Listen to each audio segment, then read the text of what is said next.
What is going on with the Celtics? Bill Simmons implied in a tweet yesterday that we have no idea just how dire it is, or there could be a much simpler explanation. Plus some sad post-Rockets game talk, the upcoming schedule, and more next on First to the Floor. Who was going to be first to the floor here? And it was Marcus Smart, as he usually is. Brown drives, slam off the glass. That's not the first time we've seen a superstar in green and white sacrifice his body. Going in, knocked away.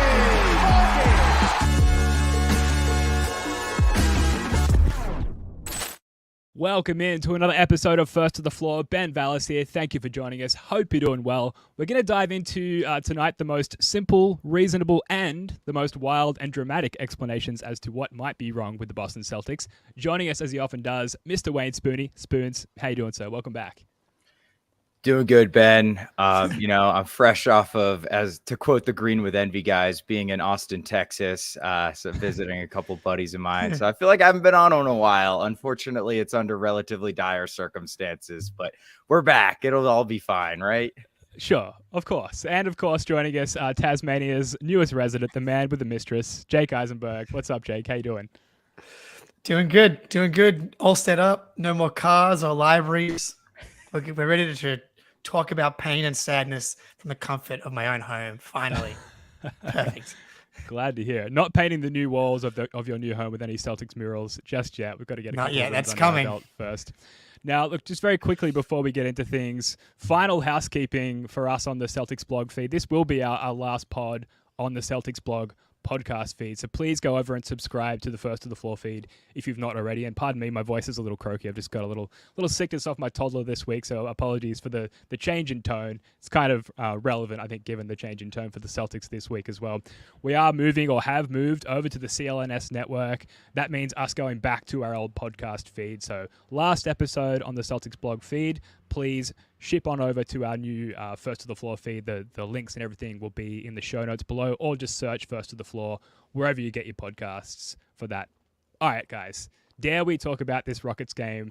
Very briefly, the Celtics lose 111 to 109. Almost come back at the end. Jason Tatum has a wildly blown layup attempt to, unfortunately, just close out the loss there for the Celtics. Jaylen Brown, 43 points, a good showing from him.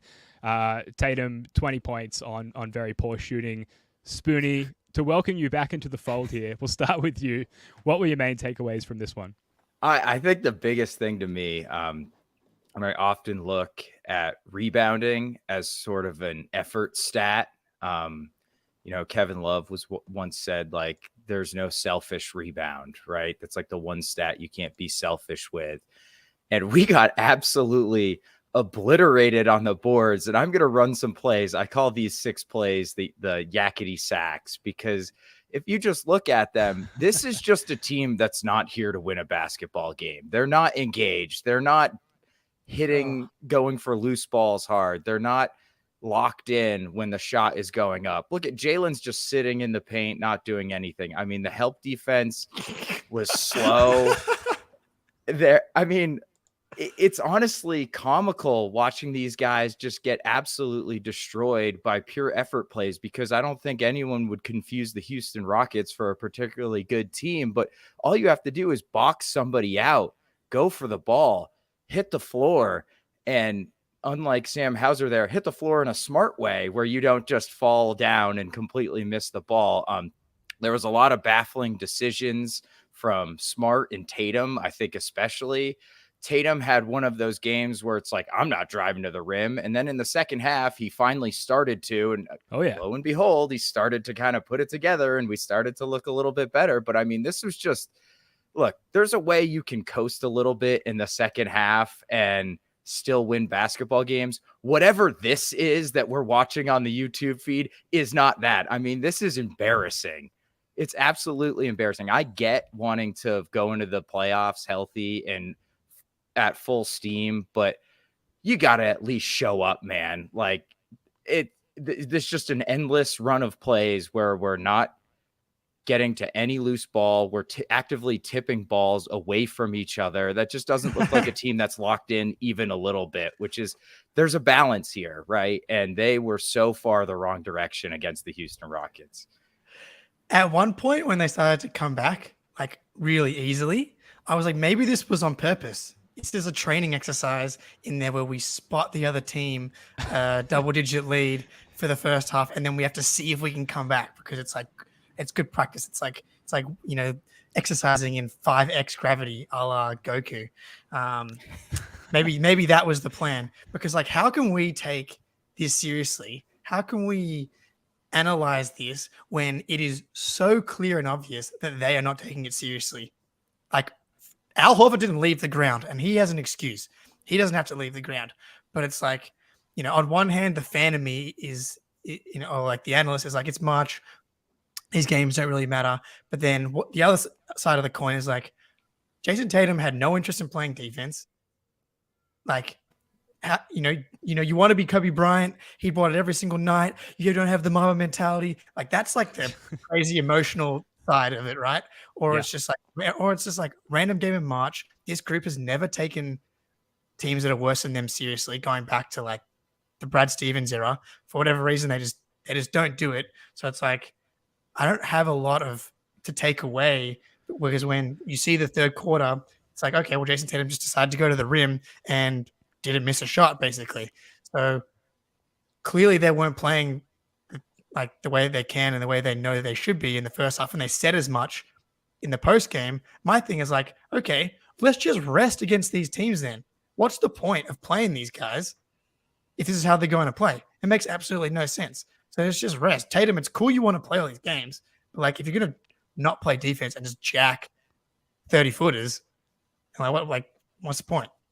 Get JD Davison out there, dude. Why not? Like, get him some reps. Like, he's playing for his we life. Lost. It couldn't have gone worse with JD Andrew Davison. Cavaghelli would have gotten on the boards. I promise you. No doubt.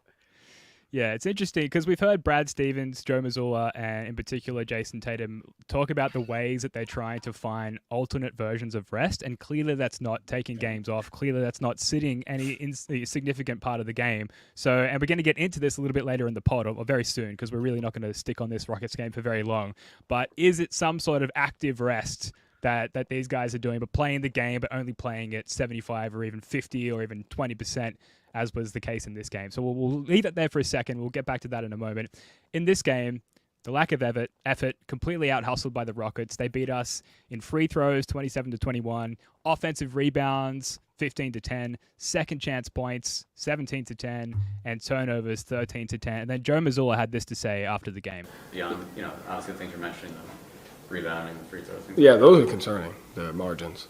The free throws, the rebounding, the turnovers, the second chance. So those, regardless of who you play, that's playoff basketball at its finest, is the ability to win those situations. So it's concerning that we're inconsistent in that, and we have to be committed to those, regardless of who we're playing, regardless of the situation, regardless of how many games are left. It doesn't matter. You have to be committed to those. I think it's kind of a relief to hear Joe admit some level of concern finally, where our levels of concern, it's been a concern-based roller coaster really throughout the stretch of the season post-November. So to hear Joe actually pony up to that is somewhat satisfying. We'll get to misc points of this game because there were little pockets of greatness in this one. Any other sort of major takeaways before we transition to that?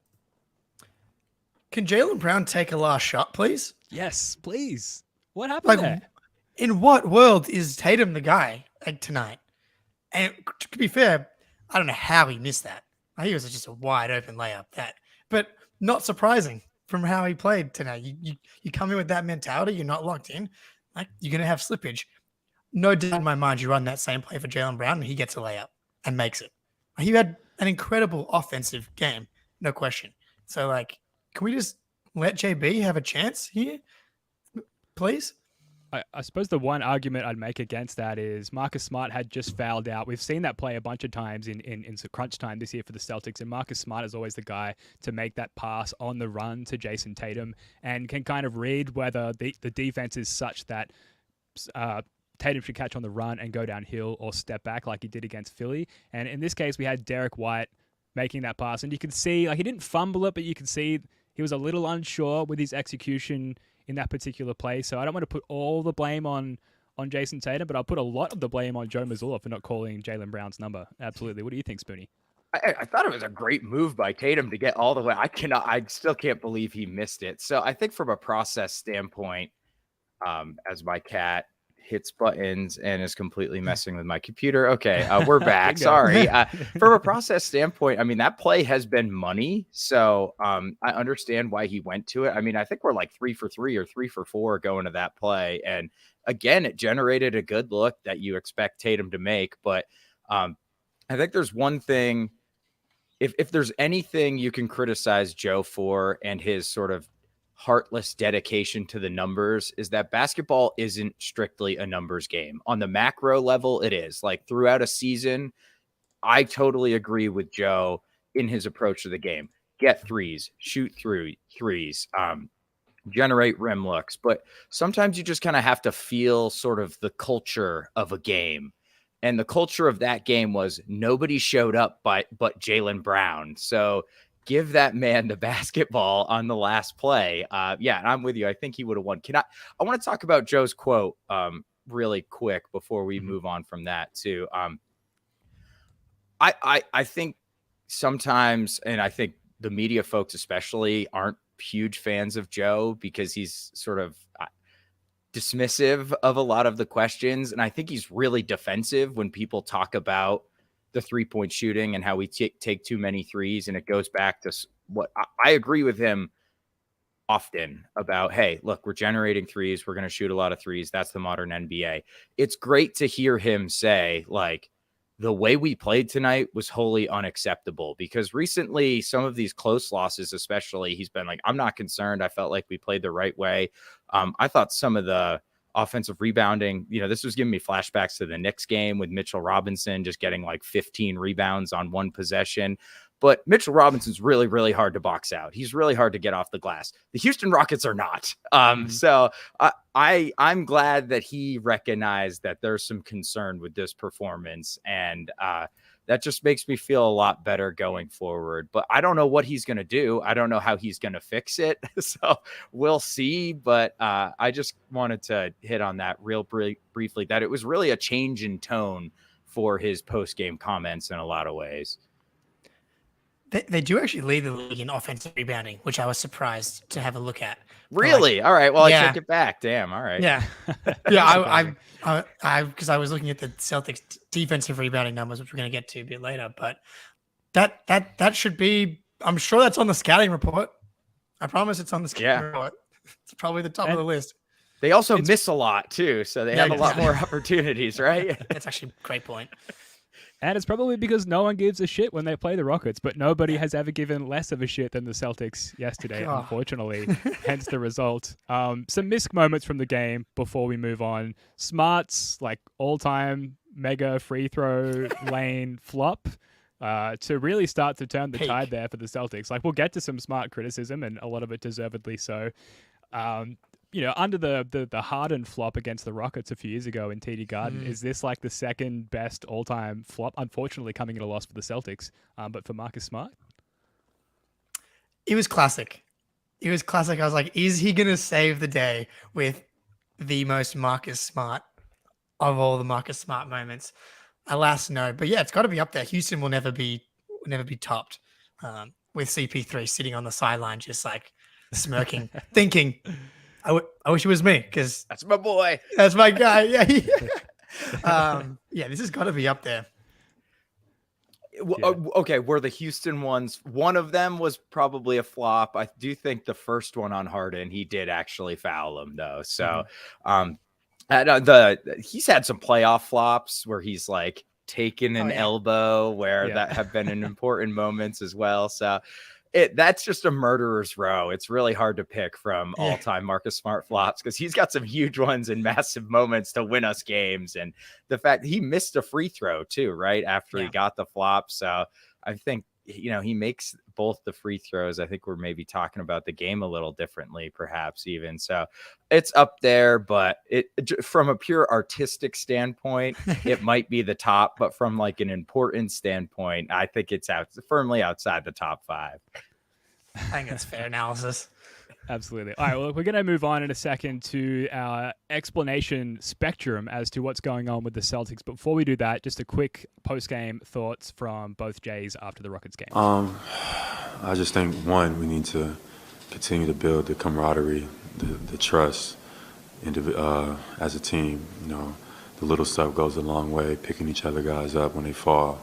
You know, when you come out of the game, you know, dapping everybody up, making sure you get everybody's hand, cheering for your teammates, just bringing energy, having fun with the game. That's, I think, is one thing that I want to continue to build as we go into the playoffs. But two, you know, just taking care of the little things. You know, we lost tonight, not really on execution, but lack of effort.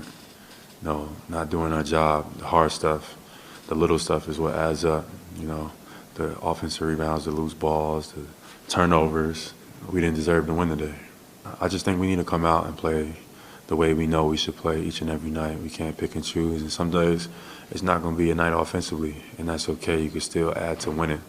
You know, we can't pull away from our team by, you know, getting into it with the officials while the other team is running back, putting the ball in the basket, and all of those little type of things. Like, we should be mature enough to just persevere through, but it just seemed like, you know, at times, like today, it was a tough mental game. You know, it was quiet, playing a team that only, got 15, 16 wins. You think it's just going to automatically happen. We definitely need to, you know, improve defensively. I think that, you know, last year we had a great rhythm at this point defensively, and the offense will catch up. And I think right now we got a great rhythm offensively, but defense, that's something that needs to be there. You guys watched it. It wasn't great. You know, we picked it up kind of too late. And, you know, I take the blame for that. I, you know, didn't necessarily start the best. And, you know, I feel like that kind of spread throughout the team. And you know, so, you know, I have to be better starting the game, you know, just from an energy level, being active out there. Because towards the end of the game, you know, when we were trying to come back and, you know, damn near trying to be perfect and, you know, a couple turnovers or, you know, they were hitting shots, they were already in a rhythm.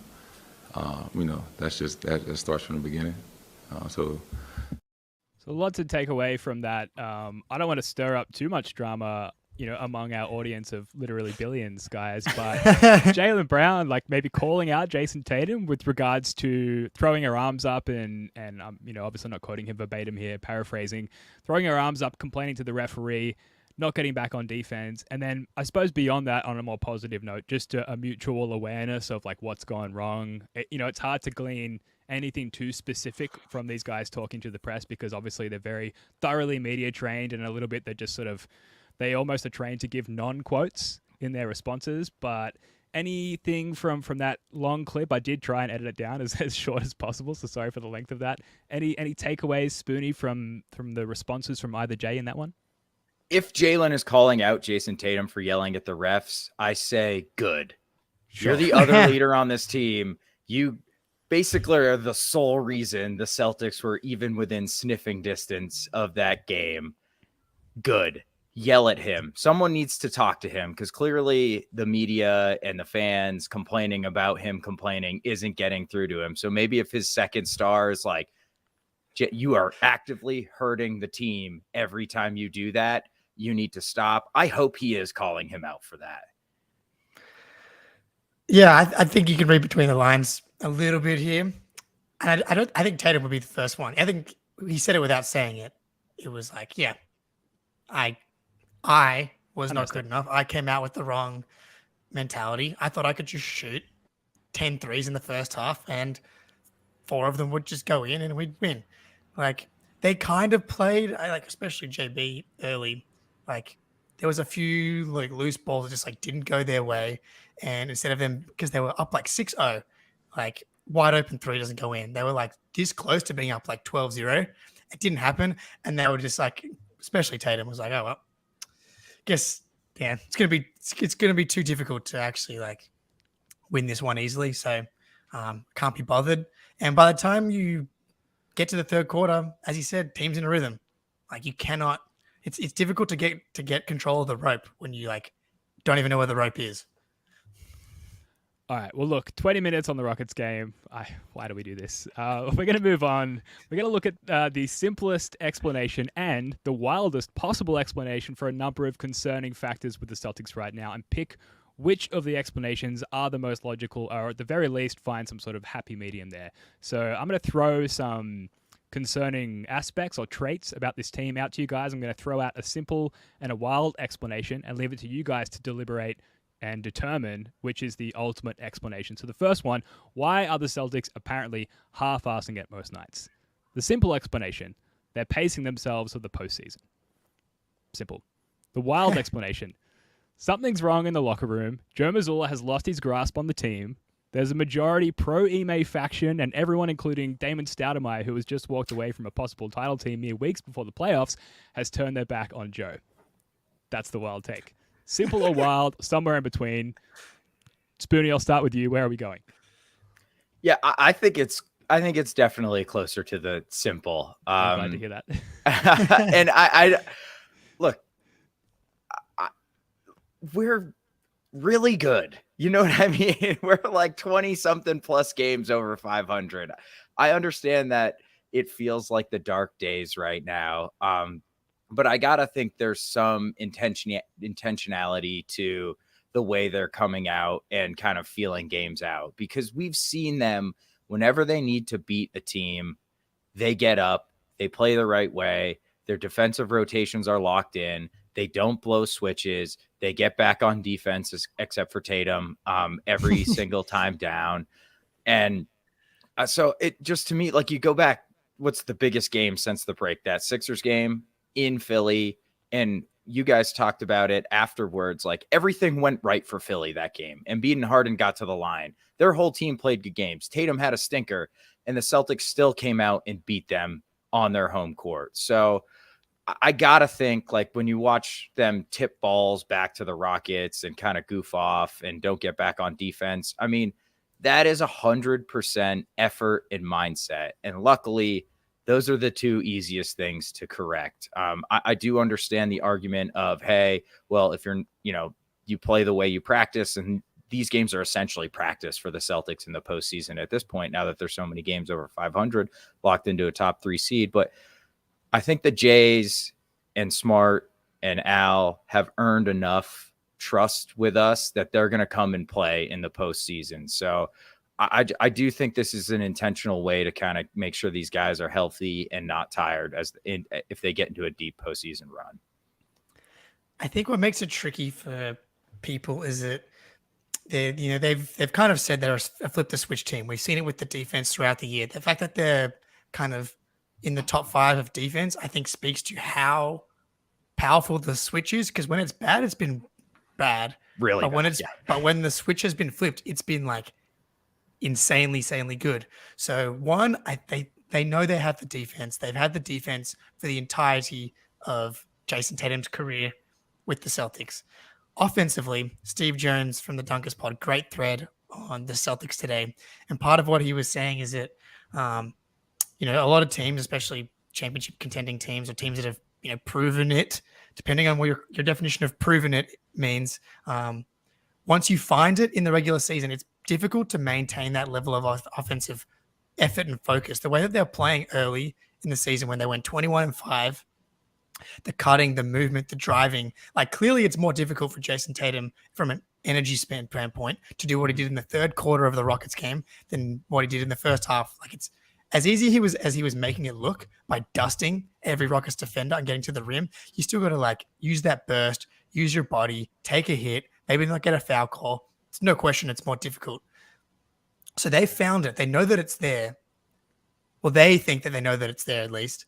And so they've said as much. We're saving it for the playoffs. And regardless of whether or not they're winning all these games or doing what they're doing now, they're going to be judged on what they do in the playoffs regardless. So they could have won 60 games and it would matter just as much as winning 56 games. Like, doesn't matter. Yeah, Eric Weiss had that great thread on Twitter, which you mentioned in our last pod, Jake, about how the Celtics offense actually operates and its dependencies and what it hinges on. And it was a really good thread, so check out Eric Weiss's Twitter if you haven't already. But obviously that's a very energy-consuming way to play the game. So are we happy to sort of sit back and just call this, as Spoonie's cat dives by the camera again, just call this active rest? And if so, like, that's fine. Because I think in a ways it clearly is, or at least we have to think that as a means of justifying what we're seeing out there on the court every night. But I'm not super familiar with a lot of teams or players like playing out their regular season that way. I know we've heard quotes in the past from Kyrie Irving and Tristan Thompson and these guys, but speaking particularly about Tristan Thompson, he's never really had a role on a team such that like his effort on a given night about focusing on the playoffs, it doesn't really manifest in deciding wins and losses. But here we have our best players, our big three, if you will, including Marcus Smart, essentially enacting active rest on a night-to-night basis. Are either of you familiar with that approach? Because I've never really seen it before. And are you concerned as to whether or not they can just step out of that mindset game one of the playoffs? LeBron made his whole career on that approach. Yeah, the Warriors were like the 5 seed last year, weren't they? I mean, the Warriors were, I think, our exact record at one point at last year. I mean, I think I don't know if common's the right way to say it, and it's certainly not done by teams who don't have a title yet. And that's probably what concerns me. Had they won the ring last year, I'd be like, wait, do we even need to podcast until the playoffs? I mean, these guys aren't showing up 100% every game. So I do think it's common for teams going for their second or third title.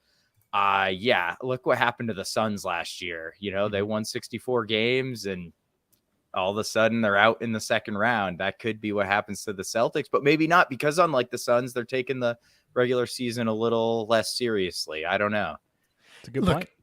As far as I said, proven is, there's different levels of proven. Clearly haven't won a title, but from the 2017-2018 season, Jason Tatum's rookie season, the Warriors have the most playoff wins out of anyone in the NBA, and the Boston Celtics are second, tied second with the Milwaukee Bucks. So, they've gotten as close to proving, if you don't believe in Tatum, Jalen, and Smart in the playoffs at this point, then, I can't help you. Eric, these guys have won so much. They know what they're capable of. They, outside of the COVID year, where literally half the roster is out of the NBA, they have made it pretty much to the conference finals every single year. It's outside of the Kyrie poison pill. Never happened. Which is, that didn't happen. Yeah. Men in already Black. Scrubbed. Exactly. Scrubbed all of those podcast episodes from the internet already. So we've done our part. Yeah. Sorry, I interrupted you, Jake. No. So they, look at what they've done in the playoffs just last year. Go back and watch Game 7 of the Heat game. Obviously, they did the classic thing where they put their foot off the pedal 2 minutes to go and almost lost. But they broke a record. It was no three teammates have ever had more than 25 and 6 each in a Game 7 of and so Marcus, Jalen, and Jason are as proven as it gets without actually winning a ring, and so. I understand where they're coming from. It's just frustrating to watch. So interesting comment from Eric Weiss. They really want to win. They don't understand what it's like to need to win. And as a fan, I need them to win. I think we all feel that way. Yesterday, I needed that. And the games here in Australia, that game started at 11 a.m., ended at about 2. I've got meetings in the afternoon for my real job, and I'm just miserable. I'm not myself. I need them to win. But as Celtics fans, this is a case of us, wanting to, what's the phrase? Eat our cake and have it too, or have our cake and eat it too. If I asked you guys, what would you prefer? Maximal effort against all teams throughout the regular season, or total playoff readiness? You'd choose the playoff readiness every time. That's what we all want.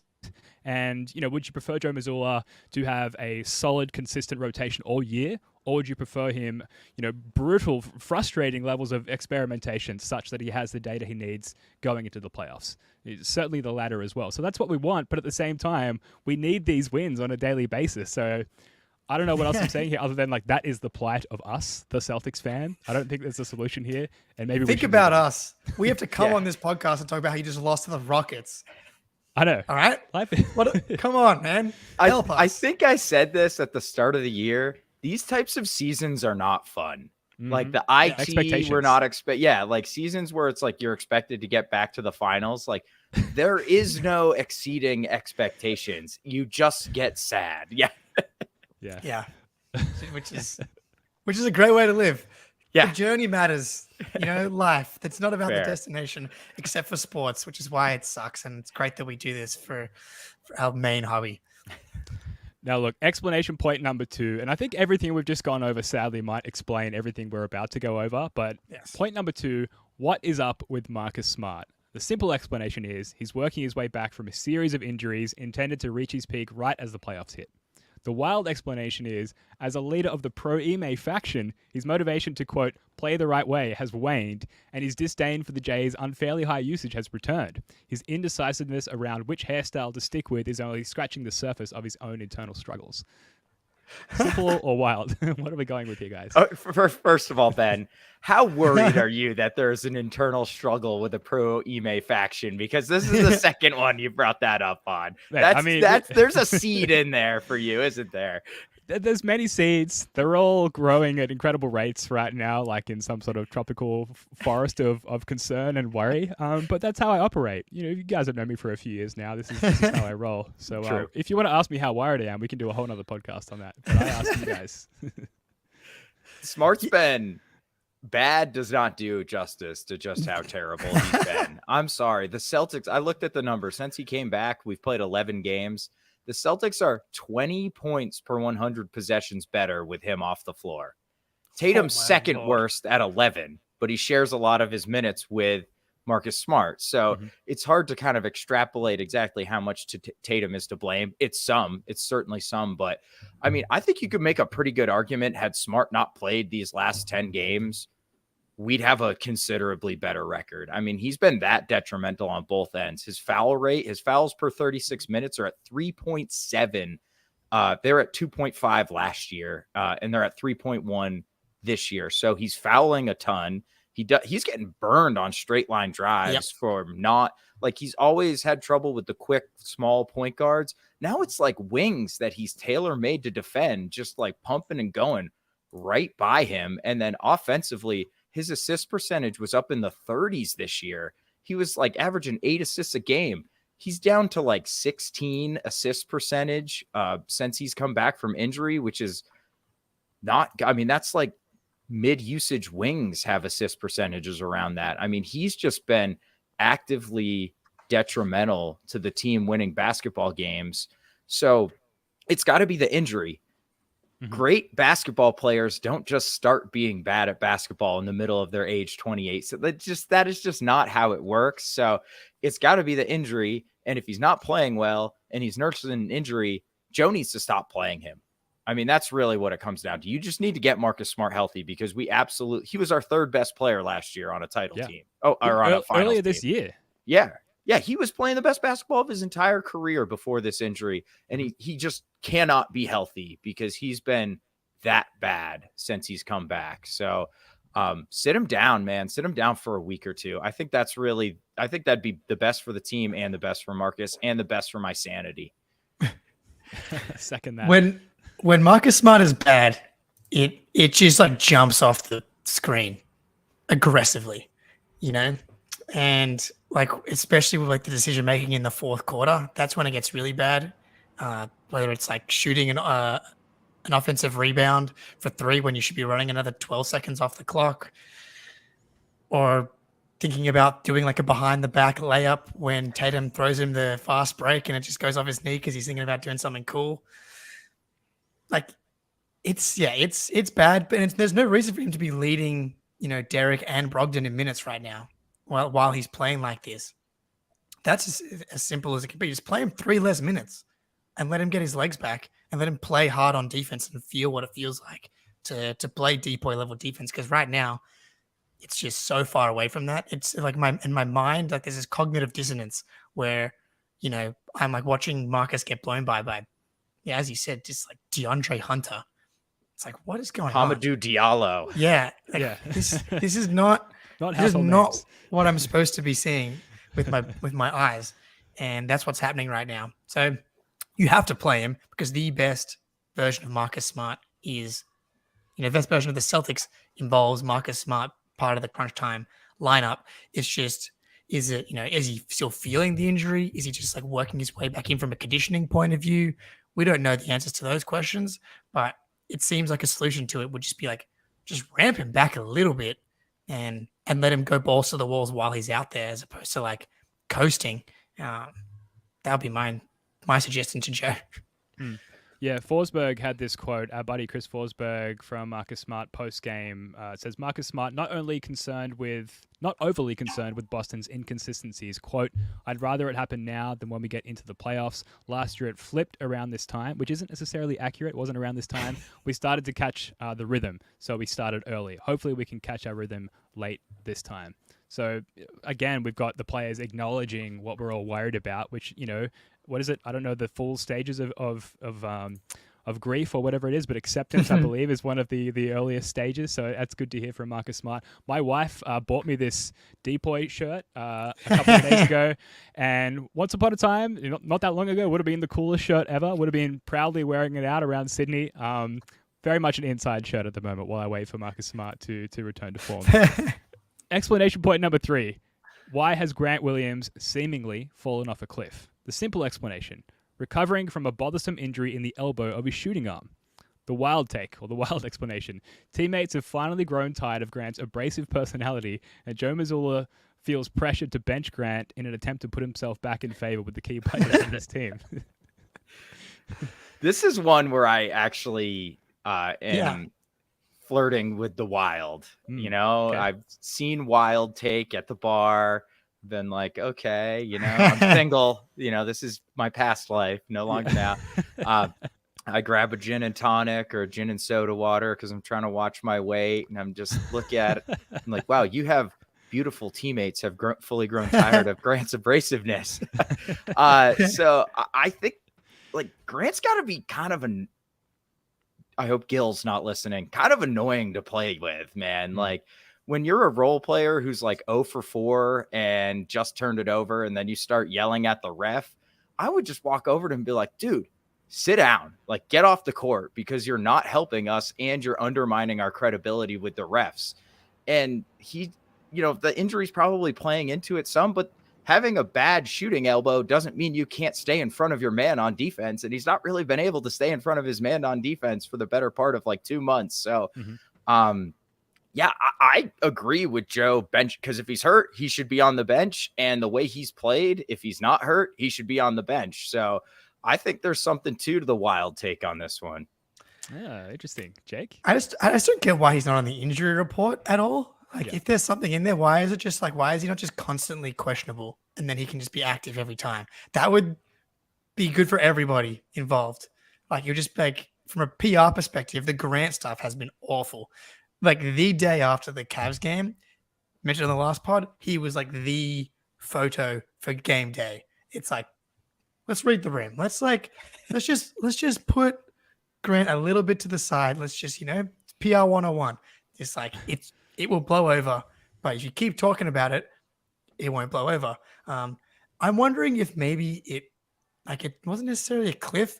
Like, we have a very a small sample size of Grant being like a really good playoff contributor, and maybe it was more of a flash of a pan than like, this is going to be Grant forever. And so that part concerns me. The thing is, though, he's still been really good defensively against the Bucks and the Sixers.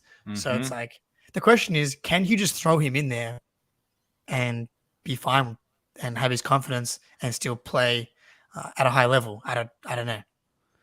Yeah, it's almost like it goes back to the first point, like we suggested everything might, that it's all just symptomatic of the first thing, where it's all sort of this active rest scenario heading into the playoffs, and Grant's, quote unquote demise is just a part of that, and he'll snap back as the switch is flipped. The most potent thing that Grant Williams can do to endear himself to his teammates and indeed us, the fans, is just to, like, it's a overdone trope at this point, but play the right way. And that is to go out, shoot without hesitation if you're open, play active, communicative defense, which we saw him do at his peak, where you can see him, playing drop or playing in the paint and yelling out at the perimeter defenders and guiding them on how to navigate screens and whatnot. We're just not seeing that version of Grant. And instead, we're seeing I'm sorry to say, Gil, if you are listening, the annoying version of Grant. He's annoying the players on his team, he's annoying the coach, he's annoying the fans, and he just needs to sort of snap back to who he was at his best. That's going to endear himself to the team and get him more consistent playing time. I do believe that there is obviously a concerning element to the elbow as well. Like that's clearly an injury. He has been wearing that sleeve. I don't think, at least I'd like to think, that he's not doing that for show. So it's similar to Marcus Smart. Injury might be a factor there, but there's a lot that Grant can do aside from that to reinsert himself into relevance in this team. But it goes, I mean, do you guys remember the end of the Blazers game where he didn't play and then he comes in for garbage time and he shot like 10 times in a row? Like, that was weird, right? Yes. I think Scal was even saying something like, oh, he's getting his shots up, but that's like kind of an FU to the coach, right? When you're just go in there and you're like, I'm not passing, I'm just going to keep shooting. So, Godzilla says in the chat that Grant's human. I think the money's messing with his head. I think that's probably part of it. I remember when Smart was didn't get extended, he was and then he was kind of playing for his contract, and that was not the highest point in Marcus Smart's career, as I recall. And I remember people saying we should let him walk, just like they're doing with Grant. Obviously, Smart's a better player, but there's something to be said for financial security and knowing you're going to be on a team for a long period of time, and you need to settle in and find your role. And right now, Grant just doesn't seem to know what his role is, and maybe that goes back to coaching a little bit too. But he's not exactly doing his best to find his role. And I think you're right, Ben. Like, well, then play the right way, and it'll sort of, find itself in a lot of ways. Yeah, Razan Khan in the chat saying ultimately they're going to need Grant in the playoffs. He's not doing it. Mazzulla's not doing him any favors by putting him in the doghouse. I kind of disagree. Like, Grant's not playing his role. As you said, Spoony, like, your role is so simple and narrow. And Ime spoke about it last year. It's like, your role is simple. Shoot wide open threes. Stop pump faking and driving and turning it over. And like yesterday, the fake handoff into the turnover. Like, we couldn't see Jalen's face, but I can't imagine. Luckily, he's wearing the mask. Maybe that's why we didn't see keep him. wearing that mask. Yeah. Anytime it's weird. Every time Grant comes on, Jalen puts the mask back on. It's an interesting development.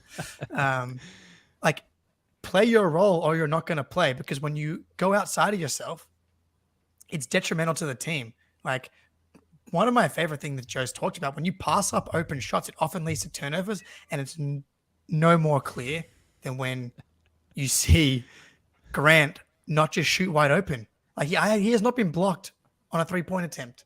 I want to see you get blocked 3 times before you ever pass up a wide open three. Like, there's absolutely no reason to do it. Like, it is a good shot if you're getting him. Like, or just move the ball. We do not need you putting the ball on the ground. It was exciting, trust me. I made the preseason highlight clip of Grant with the fake handoffs and the Euros and the step backs. Different. It's not working.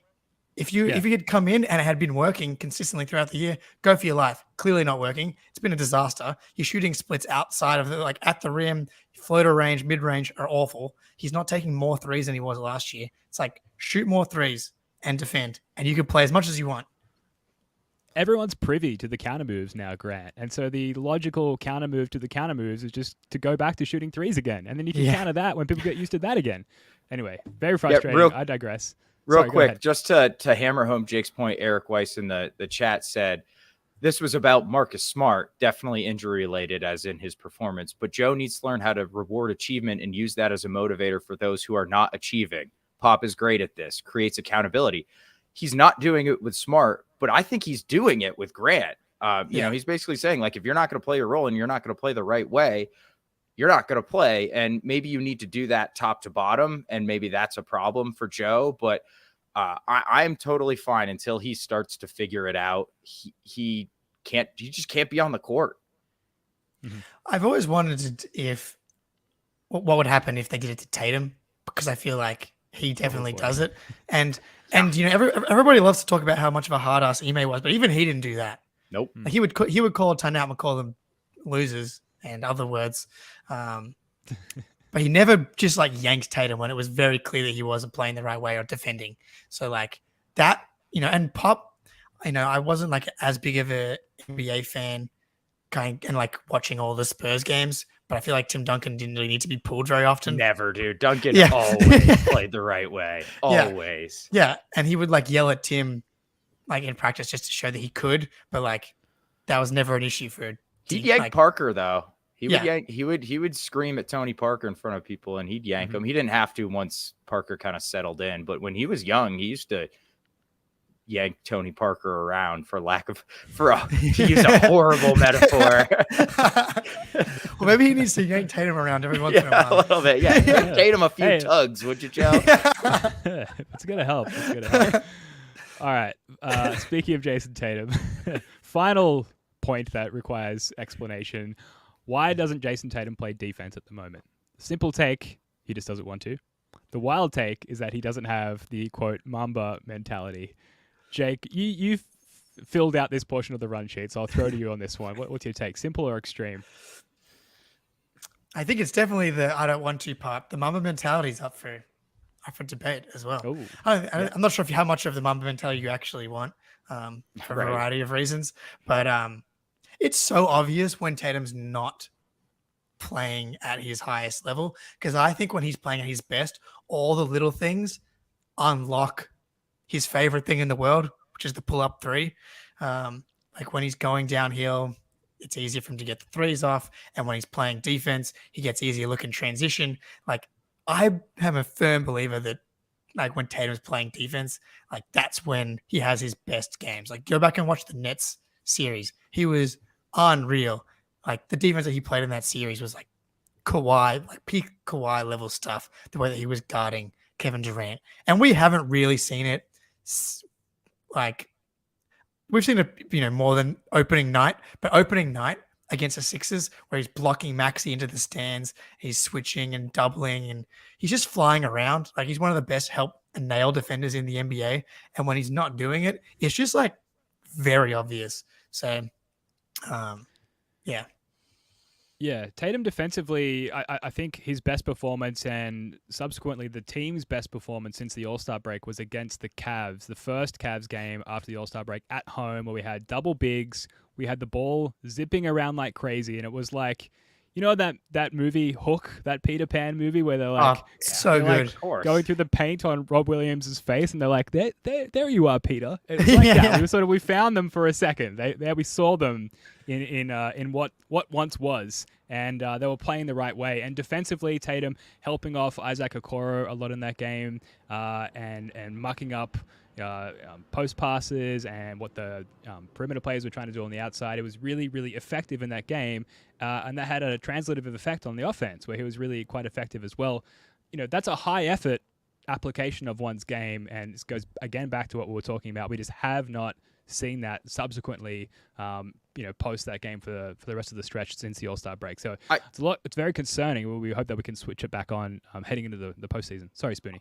I was just gonna. I thought he was great in the Portland and Atlanta wins, though. He had 15 boards in that Atlanta win, and crazy. I thought he did a really good job. He was locked in on both Trey and Dame Lillard when he needed to be. So Tatum is the most frustrating superstar on the planet because you're right, Jake. It is just like he's not obvious. Good enough to dominate at like 80%. He's just not quite Giannis or LeBron where they can coast and end with 30, 10, and 7 or something like that. So that Atlanta game, I mean, he was everywhere on the boards, and you can tell when he's like leaping over people and like he grabs the rebound and he like slams it into his hands and then like dribbles super hard up the court. And you're like, all right, this dude is locked in. So, but then you go back. Yeah. Last night was just an absolute abomination from an effort standpoint for him. And it's happening way too often. And then the Nets second half is maybe the least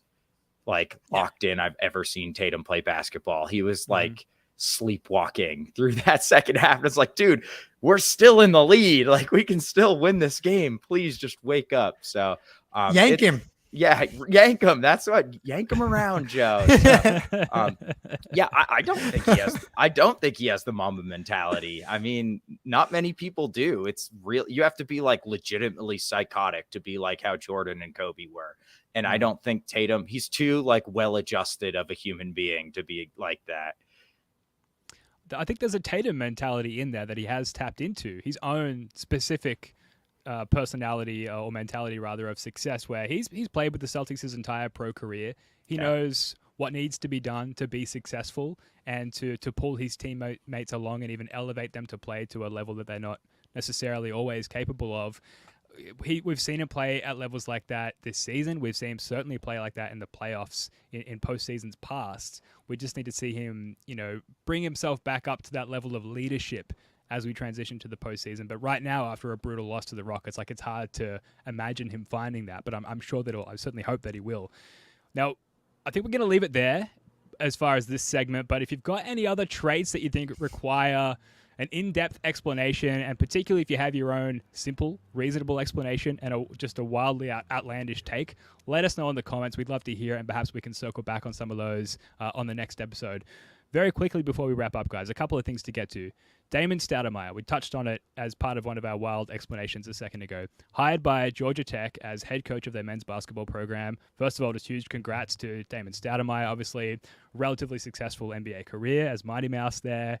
And he sort of bounced around as a coach in various capacities in basketball since then. So for him to have a head coaching job at a relatively tier 1-ish college basketball program is really impressive.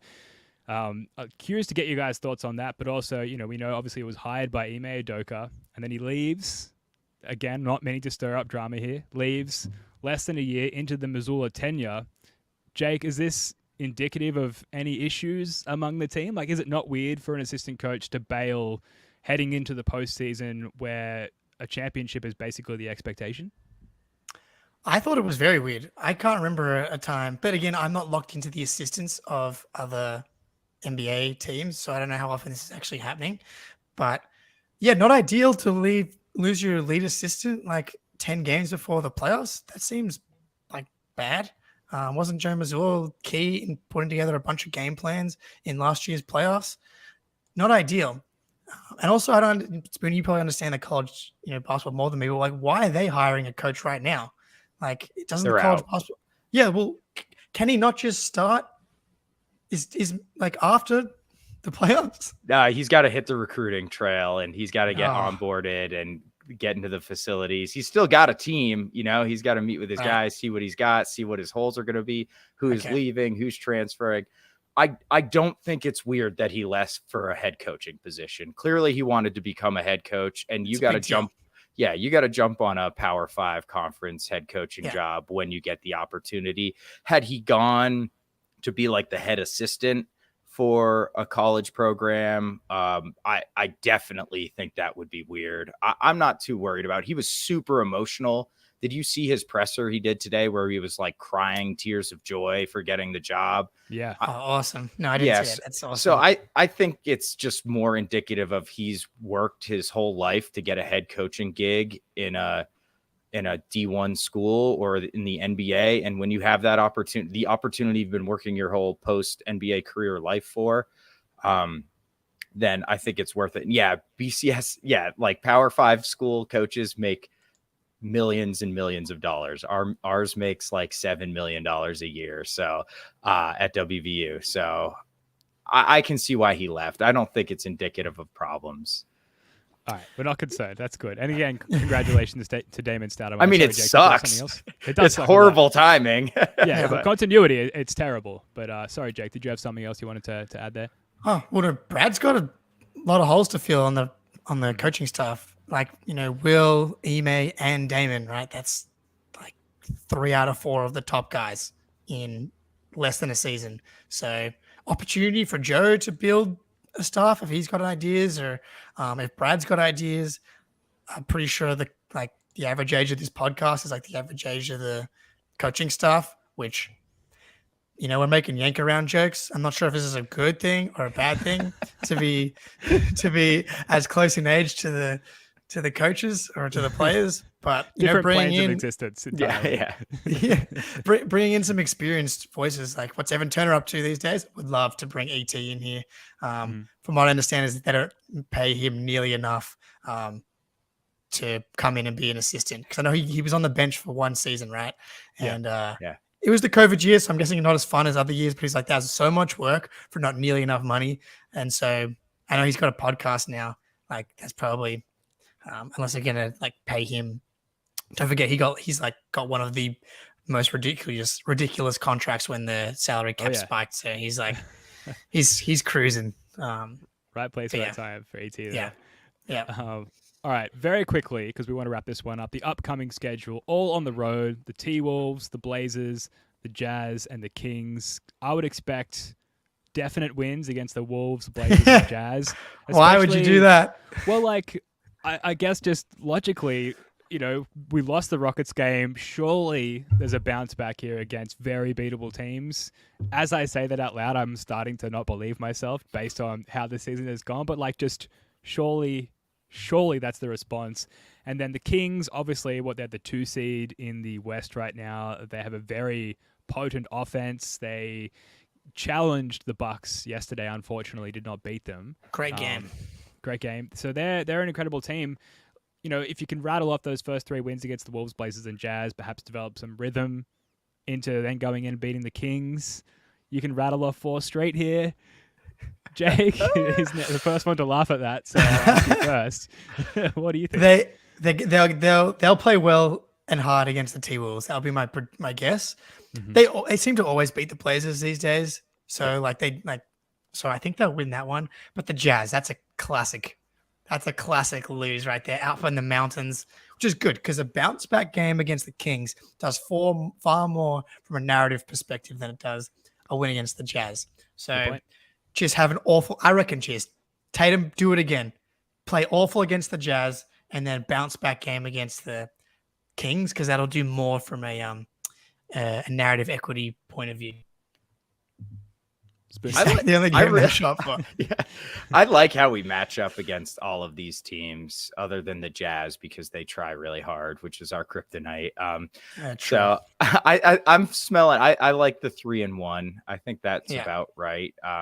I don't know if they're just okay with going 500 for the rest of the year. They want to ramp it up, but it looks like they're just going to be okay going 500 for the rest of the year. So I wouldn't be so surprised if we drop one, but we can stretch Gobert out. And, I feel like Rudy's never really given us problems. Again, even when he was on the Jazz, they would just hit a million threes against us. It wasn't like Gobert doing damage. So 3-1, book it. I can't take any more losses at this point. I just need like a good week or 2 of wins. Is that too much to ask for? This is why this season is so hard. November was incredible. Like, what an incredible time. And Jake and I caught up, I think, early December when that was the end. The thing. That was it. You guys ruined it. We are going to win the title this year. That's where my head was at. And Ben did say that. Oh boy, so average since then. So just give us a good week. Just a good week to get us back on our feet. Go ahead, Jake. I will say, and this will make you specifically happy, Ben, but the Nuggets, best team in the West, 5 games clear, have now lost, blown out by the Bulls, lost to the Spurs, lost to the Nets, and they just gave up 72 points to the Raptors, who have one of the at halftime, one of the worst half-court offenses in the NBA. So they're in the middle of their own swoon at the March as they get to the playoffs. So it happens to other good teams as well. And I'll say that does help. The 18-19 Sixers? No, the 17-18 Sixers. They went 18-2 to end the season. Yeah. And they lost in 5 to the undermanned Celtics in the second round. So it's it's not a 1-for-1 comparison. It's not like soccer where you're in form. You know what I mean? Yeah. So I think we'll be okay. We'll be okay. I'm just going to keep repeating that over and over in my head. I've watched the Yakety Sax highlights again tonight. Necessary mantra at this point in time. Now, very quickly before we wrap up, the KG Paul Pierce Showtime thingy that dropped a few weeks ago, I guess it was a week or so ago now, with some really good sort of insights into those two guys walking through the Celtics practice facility, having various conversations and pretty candid conversations, particularly with Joe Mazzulla. Their interview with the Jays and Marcus Smart apparently is coming out tomorrow. So even though we are in no way affiliated with that publication, I think that's just the biggest nugget of Celtics content to look out for in the very immediate future outside of actual games. From part one, like we've all kind of been off doing personal stuff the last couple of weeks, so we haven't all been together. Did you guys have any takeaways from any of that content that was produced in part one? Outside of it was just kind of some good old fashioned Celtics pornography. It was Celtics porn, we love it. Yeah, like it was getting Pierce and KG in there. KG's one of one, man. Like this Hilarious. guy, the way that he has this like emotional intensity at all times is wild to me. And watching him and Pierce interact is really funny because they're quite different personalities. Like Pierce is not really hiding any of this, and it's legal everywhere, so it's fine. But like I'm convinced he's high as hell everywhere he goes.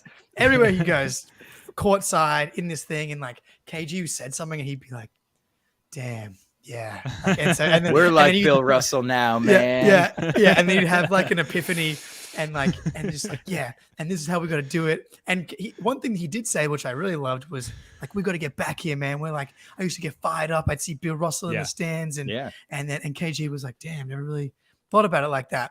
And no question, like, how much do we get hyped when we see KG and Pierce? Like, they lost that Mavs game where we retired the KG jersey, but like Jalen yams it on Maxi Kleber, and then high fives Pierce. There's like the Bucks comeback where Tatum's like going off, and like he was my phone lock screen for a year, and he high fives Pierce on the walk back. Like those moments where they're high fiving legends, like with the crowd going crazy.